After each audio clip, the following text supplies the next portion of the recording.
Well, tonight, President Biden is walking into a fundraiser in San Francisco right about now, where he will continue to build his big lead over Donald Trump in campaign fundraising. Before the president left for California yesterday, this was the single most childish question the White House press corps delivered. Mr. President, good afternoon, sir. You're going to California. Is this about coming up with a plan B for 2024? Does Gavin need to stand by? Are you ready? Yes, sir. Well, I'm looking at you. Yes, We're looking at you. Sir, Nikki Hey, Haley or Donald Trump? Whoa. What I came to tell you was, I told you we'd be announcing sanctions on Russia. We'll have a major package announced on Friday. I'll be happy to sit with you all when doing that, okay? Nikki Haley or Donald Trump? Who would you rather challenge in November? Nikki Haley or Donald Trump? Oh, I don't care.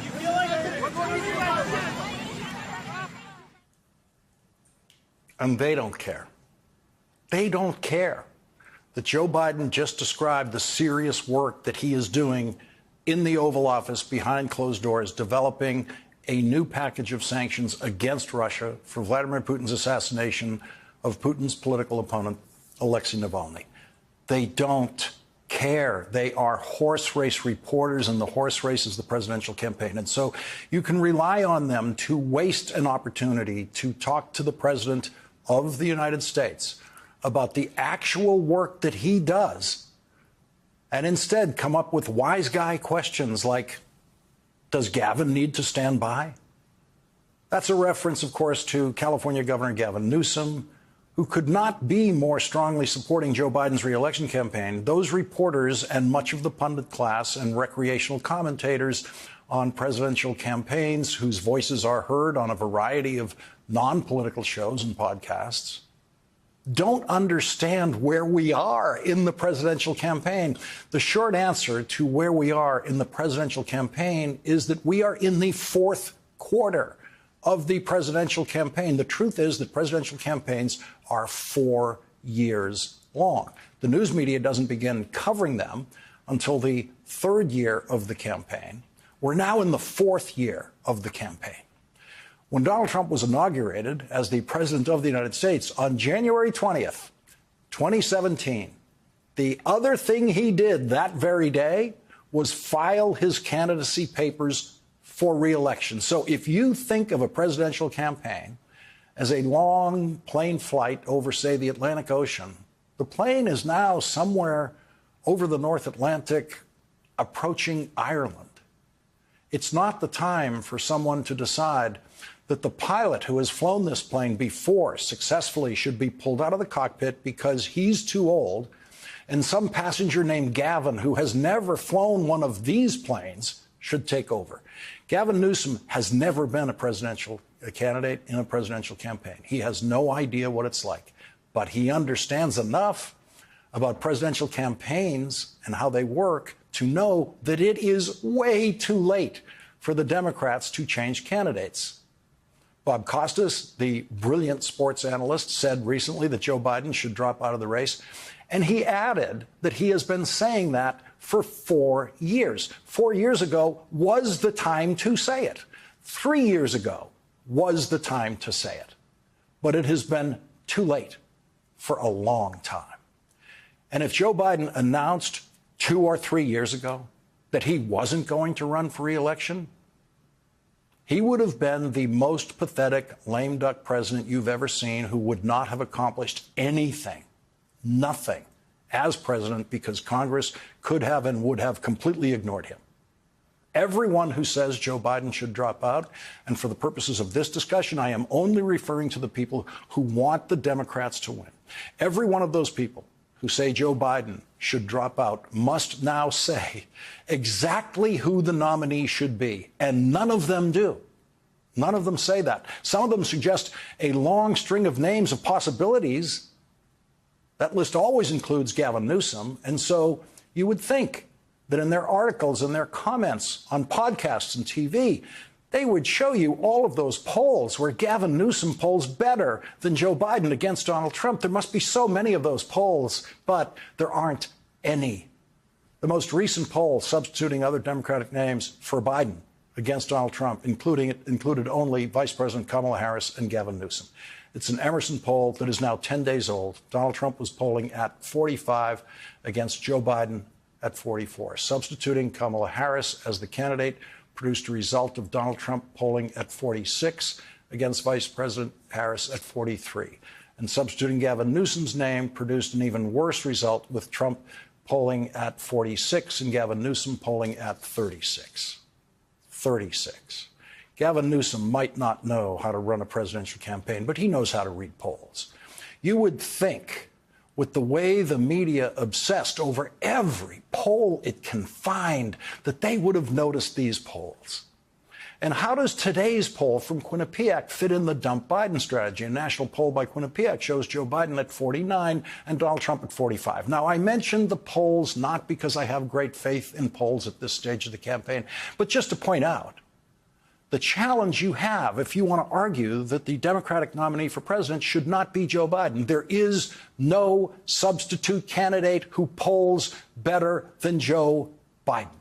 Now, assuming you still believe in Gavin Newsom, even though he's polling 10 points behind Donald Trump, you must then explain how your choice of nominee gets the nomination. The more thoughtful dump Biden proponents have actually recently tried to work their way through the maze of how someone other than Joe Biden can be nominated for the president in the Democratic Party.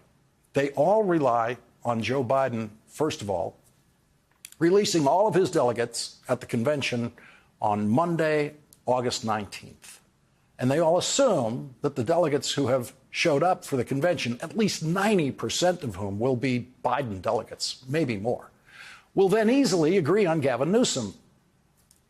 You certainly get the feeling that most people who want to dump Joe Biden also want to dump Kamala Harris from the ticket.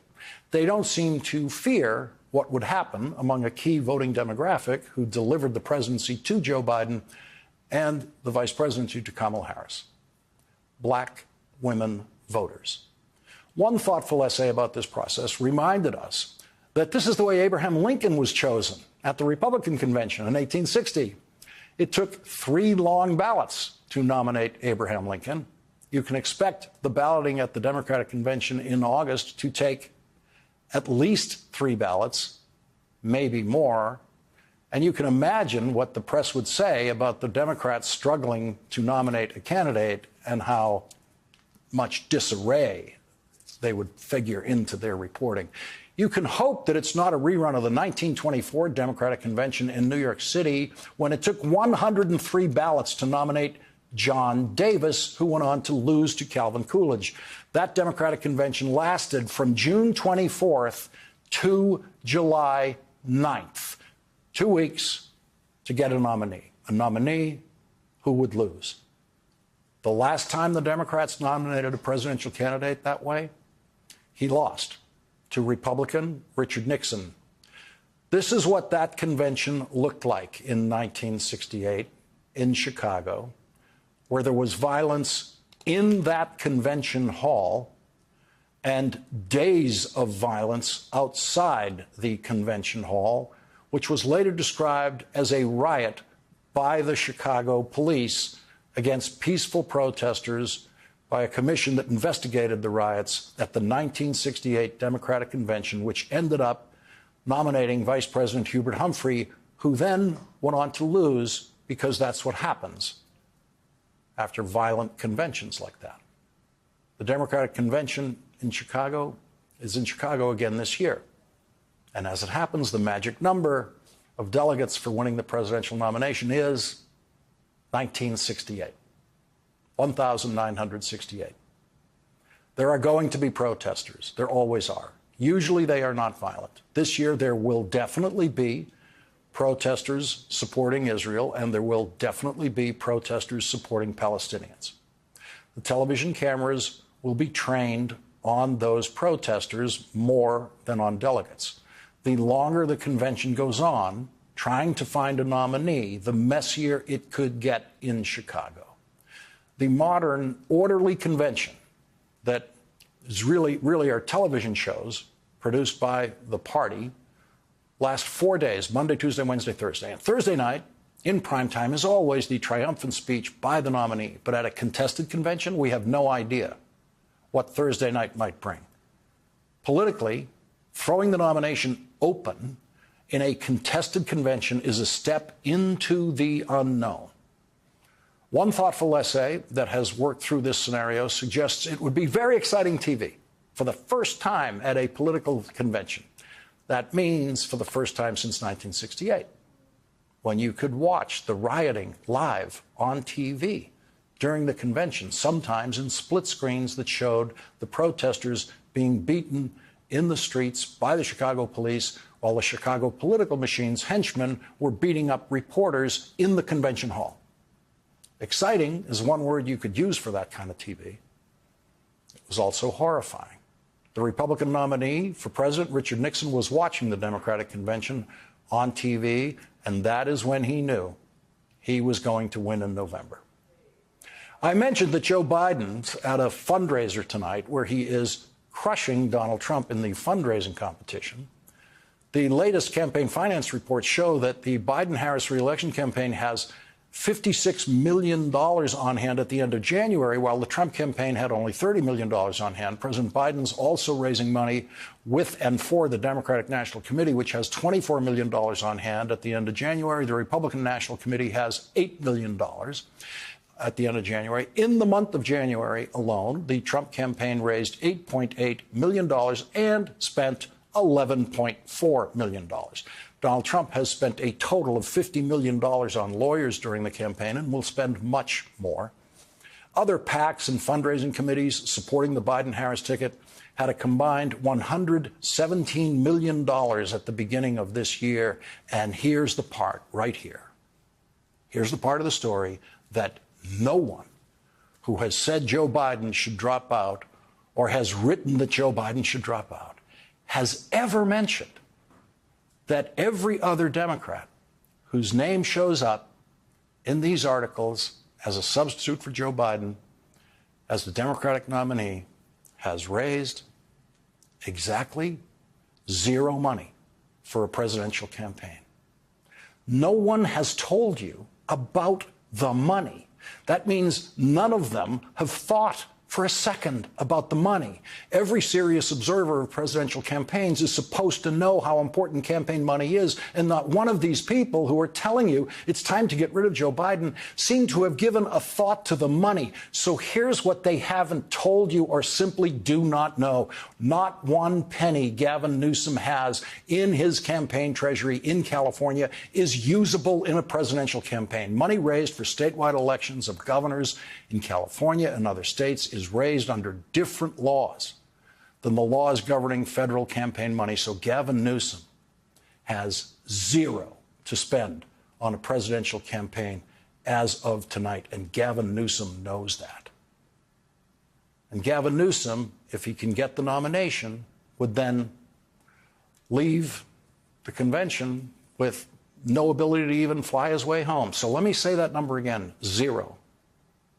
That's how many dollars Gavin Newsom would have to spend, would have to spend on a presidential campaign, leaving the Democratic convention. He'd have zero. There is one other candidate besides Joe Biden who has raised money for a presidential campaign, and that only that one candidate who's done that is Kamala Harris. The money raised for the Biden-Harris campaign has been raised in the name of both candidates. So Kamala Harris has a legal claim on all of that money if Joe Biden were to drop out of the race. All the imagined contested Democratic convention candidates there would only be one candidate, Kamala Harris, who would actually have real money for a presidential campaign. And that might be decisive. That might get her the nomination in this scenario at the convention after who knows how many ballots. But at least Kamala Harris could leave the convention with real money to spend on a presidential campaign, and no one else could. So when someone tells you Biden should drop out. Immediately ask them who the candidate should be, then ask how that candidate can get the nomination, on how many ballots, and then ask the question that you know has never passed through their minds: what about the money? And if they can't answer all of those questions to your satisfaction, you are not talking to someone with a solution. We don't have time to explain the complexities of nominating a vice presidential candidate at a contested convention. Let's just assume that all of the delegates would agree that whoever wins the presidential nomination gets to choose their own vice president. If Kamala Harris is not on that ticket, the candidates who are on that ticket would have to very politely ask her to agree to move all of the Biden-Harris campaign money to the Democratic National Committee, which is the only legal move that can be made with that money. Kamala Harris would still want to beat Donald Trump, and so I'm sure she and Joe Biden would agree to move their campaign money to the Democratic National Committee, but she would not be able to move all of her voters. Most of her most ardent supporters would, I'm sure, in the end, on Election Day, find their way to voting against Donald Trump. But that's not what happened in 1968. In 1968, enough voters who supported the anti-Vietnam War candidate, Senator Gene McCarthy, at the 1968 convention, left that convention so embittered by what they saw as Hubert Humphrey stealing the nomination. Hubert Humphrey did not run in a single primary, and Gene McCarthy heroically did run and did win primaries. Enough primaries that McCarthy voters angrily then stayed home in November. And Richard Nixon won the presidency by 1% of the vote. That is why, ever since 1968, the Democratic Party has always been trying to design the smoothest, most predictable, least dramatic conventions that they possibly can, and that's why both parties turned the conventions into what have usually been dull television shows. Because the last time a convention wasn't smooth and predictable, there was blood in the streets and blood in the convention hall and bitterness on Election Day, enough bitterness to lose the election for the Democrats. All of the people who suggest that Biden should step aside because they want the Democrats to win are basing that strategy on the notion that Joe Biden is just too old. And the notion that Joe Biden is too old is based on a complete and utter misunderstanding of the work of the presidency. The job is to make decisions, not speeches. History writes about the decisions. That's what matters. If you have worked in government, you know that, because speech making is the only thing that the news media is allowed to watch. In a presidency, the news media insists that that must be important.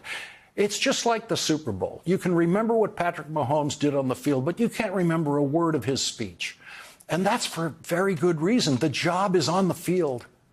Everyone who sees Joe Biden doing his job behind closed doors believes he is fully capable to do that job and is good at that job, including former Republican House Speaker Kevin McCarthy, who, though he disagreed with Joe Biden, always thought President Biden was fully capable when he was in the room negotiating with him last year. Last year, when Joe Biden managed to do what seemed impossible and convince the Republican Speaker of the House to go along with a deal that would prevent the United States of America from defaulting on its debt for the first time in history and violating the debt ceiling. It looked impossible at the outset, but Joe Biden did it.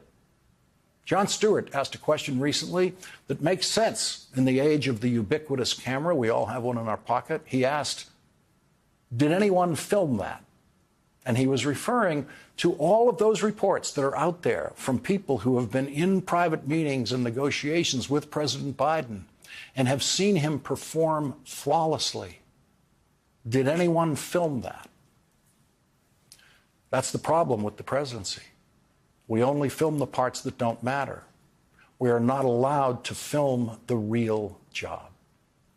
We are not allowed to film the real governing discussions in the Oval Office that might or might not include classified information, but will definitely include statements about senators and congressmen, possible strategies, details of policy dilemmas that no one in that room wants to be made public at that time.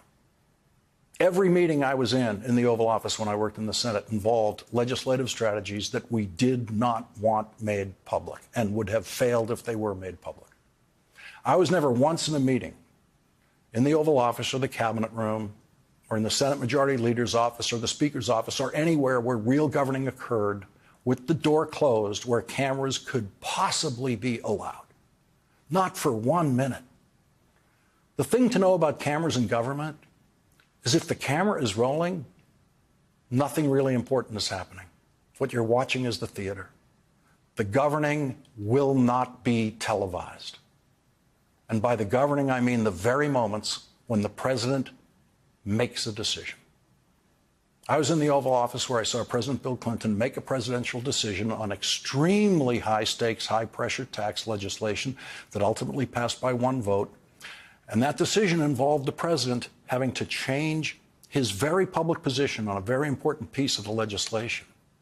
And I was more impressed with the speed and authority and confidence with which Bill Clinton made that decision in seconds in the Oval Office than I ever was by any Bill Clinton speech. I cannot remember a single line from any Clinton State of the Union address, but I can remember every word he said in the Oval Office that day, where the actual work of the presidency was done. Politico's latest entry in the genre, under the headline, "Democrats Might Need a Plan B," at least admits this at the outset. Because of procedural and political hurdles, it would not be easy to simply swap him out. The likeliest outcome is that Biden stays on the ticket. And after correctly describing the likeliest outcome, the Politico piece goes on into pages of fantasy about what could happen at a contested convention. Ezra Klein has written the very smartest entry in the genre in the New York Times. Ezra Klein is smarter than I am on just about everything, and I've learned a lot from Ezra. Ezra Klein lists all of President Biden's more than impressive accomplishments with a Senate divided almost 50-50. But Ezra does not think that Joe Biden should step aside, does think that Joe Biden should step aside and let the Democrats figure it out at the convention. Ezra Klein writes, "I am convinced he is able to do the job of the presidency. He is sharp in meetings. He makes sound judgments. I cannot point you to a moment where Biden faltered in his presidency because his age had slowed him. I like Biden. I think he's been a good president. I think he is a good president." And then, Ezra Klein says, the age of 81 doesn't mean anything. It's the impression Biden is giving of age, of slowness, of frailty. The presidency is a performance. That is what television did to the presidency, made it a performance. The political press only knows how to cover the performance like theater critics. They have no idea how to cover the job. And they make no real attempt to cover the job. Most of them will always make the lazier choice to cover the performance and never attempt to actually inform voters about what really matters in the presidency. The names you always see at the top of the lists of greatest presidents, including Roosevelt, Lincoln, Washington, would all have failed in the television age on what is expected in the version of performance of the presidency. Franklin Delano Roosevelt was 19 years younger than Joe Biden when he was running in his last re-election campaign. He was slowly dying during his last campaign, and his doctors knew it.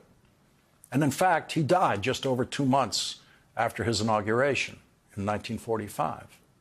But during that last year of his life, when he would fall asleep at his desk, sometimes in the middle of signing his name, he was also personally strategizing with, consulting with Winston Churchill, General George Marshall, General Dwight Eisenhower, about the single largest military operation in history, the D-Day invasion in France, in the middle of his re-election campaign.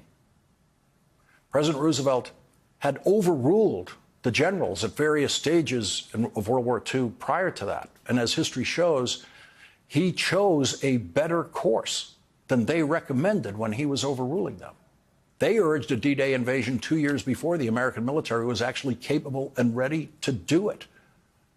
And old Franklin Roosevelt, nodding off sometimes, overruled those younger minds, those military experts, those generals, and he saved American soldiers' lives in the process.